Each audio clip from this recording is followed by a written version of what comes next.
Right then, this is a walk around video, and this is for a lovely car. This is a Honda Civic 2-litre Type R GT. As you can see here, it's a 2009 facelift model, finished in black, but with these lovely 19-inch Rage alloys fitted. Just the one private owner for new on this car, and a full service history. It's been absolutely beautifully looked after, it really has. Front of the car, a lot of these Type Rs clearly are used for their purpose, so they're driven quite quickly and pick up lots of stone chips, but there's very few on this one.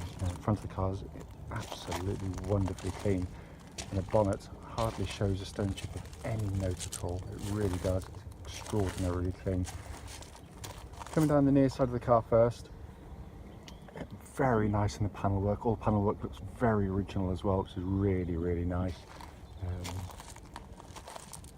The Rage alloys look absolutely fantastic on this car. They are very original as well. It looks like the chap might have touched in around the rims on the front and the back on the near side, where they tend to get the bashing on the curbs. They've done quite a nice job, in all honesty. It's really lovely. There was one little indentation on the car which I want to show you. Because it's tiny, but it is there. I mean, it's the whole point of doing these videos. Hopefully you can just see it just up there. I mean, you could get a little dent man to pull it out, but it is so small and insignificant, it's hardly worth it, in all honesty. But it is there, and as I said, we do try and pick up on them. And then the rear alloy, really good. Turn around the back of the car, very nice condition as well.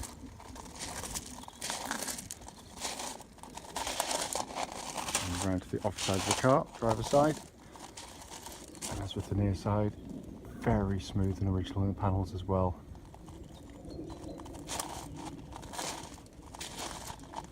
Offside rear alloy. This one's got a bit of pickling. As I said, they are completely original. It's very rare to see them on this age of car. So on the original paint, quite often you see them being quite badly painted in some cases, and not the original colours, but these have been left alone for good reason as well, in all honesty. And final alloy, again, very good. Just a bit of pickling again, the tiniest bit of curving right on the outside edge. But overall, we're looking at a really fine example. Coming into the boot area, obviously absolutely huge boots on these Civics. Very nicely finished off as well. You do have this hidden sort of recess underneath there as well. And if you give that a yank, drop it down, and you've got loads of extra boot depth there as well. Coming to the back of the car now, rear seats. This is quite often the case on the Type Rs, hardly been given any use at all. All in lovely condition. All the mats are in beautiful condition. Original Honda mats, of course, as well. They've been kept really nicely. Passenger door card here looks pretty much as new. It's in lovely condition, and all the recesses have been kept wonderfully well as well. Footwell area, absolutely superb. Front passenger seats here, looks like it's had hardly any use at all. Driver's door card this time, again as with the passenger one, it's been kept wonderfully well. Sorry, it's a bit shaky this morning. Again, footwell area is all very clean and tidy. And driver's seat is absolutely superb compared to most of them. This is a 10-year-old car, and that is in fantastic condition. It really is. So set aside the car now. Engine's running through this section of the video, so you can see the dashboard actually illuminated, and it's a brilliant dashboard, as I say in the following road test video. Sat nav operated and fitted to operating and fitted to this car, which was a major option, a very expensive option too on the car, along with those Rage alloys, but all in absolutely fantastic condition. It really is. So it's a real credit to the person that's owned and quite clearly cherished this car. And that is the view you get as a driver, and it's pretty much where you want to set your driving position. So the steering wheel binnacle is slap bang between the rev counter and the speedo at the top there, but it all looks pretty much as new in here. It is in beautiful condition.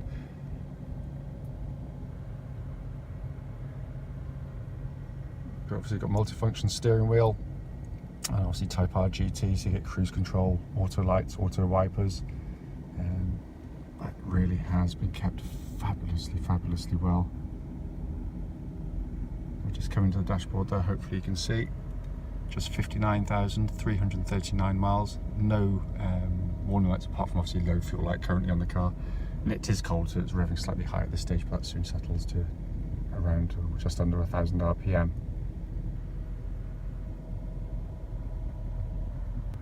Just to quickly show you, owner's manual pack and lock and wheel nut sets are here and present with the car. So finally, just to come under this wonderful engine bay, and what a fantastic engine this is. We've just serviced the car, and it's in absolutely super condition under here as well. More about this engine on the following road test video. Right then, this is a quick road test video, and this is a Honda Civic 2-litre Type R GT. This particular car, when I get out the junction I'll tell you, is registered SW09TKX. Mileage at the start of this road test is 59,331 miles. The reason for doing these road tests is essentially so people who are looking at this car on an advert actually get to see the car in operation. We only use YouTube basically to be able to post the videos. It's not because I'm chasing YouTube stardom, quite far from it. They're very much amateur videos, but the point is we just want customers who are coming from any great distance to actually know that there's no major issues on the car before they come, or if there are, you get to know about it before you come, which is even more important. Road tests also done on these very quiet country roads very close to our premises. This is actually rush hour around here. It's 8:45 in the morning, midweek, but it's still very, very light in terms of traffic. So coming to the car itself, starting with the engine, which is an absolutely perfect place to start on a Type R. These are fabulous units. The engine starts absolutely instantly, of course, and settles to completely smooth and even idle. No fluctuations, nothing at all. The engine in operation is just a sensational unit. They really are. It's really cliche to say it's kind of two engines in one, but essentially it is. Before hell breaks loose in the VTEC zone, you've got a lovely, sweet, docile, very tractable engine with far more torque than they're given credit for. I mean, you just touch the throttle and they're off. Even a couple of thousand revs only on the rev counter. It's an astonishing unit, but it's also an engine that wants to be used. It's all well and good having an 8,000 RPM red line, but if the engine's harsh and reluctant to rev to those revs, then it's a pointless exercise. This couldn't be anything different or any more different. It's just got the most beautiful soundtrack to it as it revs. It's just picks its revs up so sweetly, really does. And then when you go through to the red line, as we all know, it just absolutely wails. Worth pointing out, no warning lights on the dashboard at all related to the engine or any other part of the car, apart from low fuel light on there.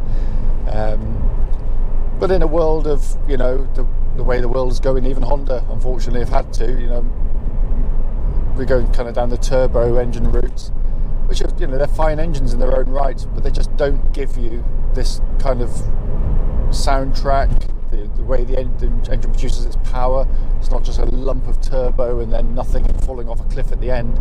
It's just got a rev band and a usable rev band, unmatched in that sense. And it's an astonishing engine, on top of which they've got a reputation for reliability that's absolutely unmatched. There's no engine in this class is as reliable as this or as long lasting. They are unbelievable, and that's not to say they can't have problems or they don't have problems. Of course they can and do, but they're incredibly rare, whereas that's the polar opposite of what some manufacturers are experiencing with certain engines.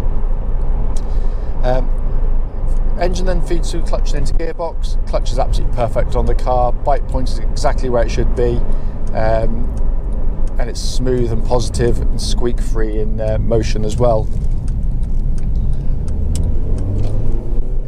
Gearbox on the car is, again, it's as good as the engine's good in its own right. It's short and throw, as all Type R gearboxes are. Feels wonderful and mechanical. It's got a lovely weight to it. It's just a brilliant gearbox that absolutely adds to the driving experience of the car. It doesn't detract in any way, and it just feels, as good now as it did when it came off the production line. It's just so swift and slick in action. Really great box on the car. So in terms of powertrain, all as expected, which you clearly expect given the ownership of the car. Let's not pull out in front of anyone this morning, wouldn't be good for the video.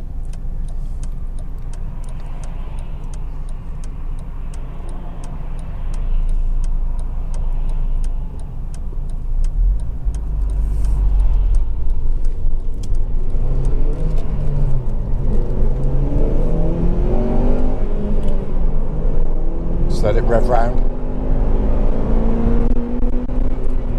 That is a quite extraordinary engine, it really is. Just checking the cruise control functions, all working exactly as they should as well. Steering on the car, absolutely perfect again. Tracks bullet straight, there's no vibrations coming back to the steering wheel at all on the car at this or any speed up to legal limit. I'll give the brakes a shove as well, just before, I've got an opportunity. And they're perfect. Again, what I'm looking for is any kind of brake judder, or whether it pulls violently under braking, but it doesn't. It's absolutely spot on. But the steering is, it's perfectly matched to the chassis. It's very quick, very dynamic, beautifully weighted, and the accuracy is what's wonderful about it. Where you aim is exactly where the car goes, which can't be said of all cars. So it flows through corners like this absolutely brilliantly, with the tiniest movement to the steering wheel, zero body roll. It's just such a dynamic car, it really is. It rides perfectly acceptably on roads like this. Only sort of sharper ridges tend to catch them out, but it is a stiffly sprung sports car. But it's certainly one you can live with easily, as the chap's clearly done for the last 10 years. Also, on the subject of the chassis, what I'm looking for on road test is any noises coming from underneath the car that really shouldn't be there. I mean, you'll hear it hitting bumps, but there shouldn't be any kind of chatterings or mechanical noises. Normally innocent stuff, in fairness, like kind of little drop links and that kind of stuff, but this one exhibits nothing, so you hear it hitting a bump there, but no chatterings at all. Looking around inside the car, I always love the interior of these Civics, I absolutely do, and with the Type I you get the kind of this red hue theme through the dials, which looks absolutely brilliant. Obviously the gent, when he bought the car, spec'd it very high, as you know already from the advert, but with the sat-nav system, which works absolutely perfectly, by the way. It's just a joyful dash to look at, because it's not like your normal dash. I mean, most dashboards in this day and age tend to be, a binnacle here, centre stack there, and they're basically variations on a theme. It's the same stuff but slightly different. This is completely different, and I think it is all the better for it, which means it doesn't appeal to everybody, and they're not trying to. But the vast majority of people, everyone that buys a Civic absolutely loves this, and I'd love it, because it's not just for show, it is genuinely practical too. So the information that most of us use as we're driving along, speed, navigation, is right at the top of the dash, high up, so you can look ahead, see what's going on the road, pedestrians, etc., but without taking your eye off the road for more than a millisecond. With a speedo you don't have to at all, it's just in the corner of your eye, you can see it as clear as day. It's genius, it really is. The rest of it, again, really interesting. You've got this lower sort of sweep of the dash, and you've got this massive dominating rev counter with kind of floating information display coming out of the middle of it, and it just works brilliantly. By the way, the temperature gauge running at a third, which is where it should be on a Honda car. And I know it sounds slightly nerdy, but at night it looks sensational. When it's illuminated and driving along, it really is you know, a thoroughly interesting and engaging car to sit in and operate. But it works brilliantly. It's very intuitive. I mean, once you've driven it for a couple of days, you don't think about it anymore. You just get in and drive, and that's exactly what a car should be. It shouldn't be a distraction. But it's all working absolutely perfectly as well. As I said at the start of the video, the point of the videos is actually to pick up on any issues there might be, no matter how small, of which there's nothing on this car to feed back. You know, both myself and Tony, we used to work for the Honda dealership in Bristol, and we love these cars. I've owned numerous Type Rs. I've still got one in my collection, and you know, so if we know if there's something wrong with them, basically, or that it's not driving as it should, and this drives exactly as it should. It feels fresh as a daisy. Having said that, if I missed something on the video, you know, don't hesitate. Please do give us a call.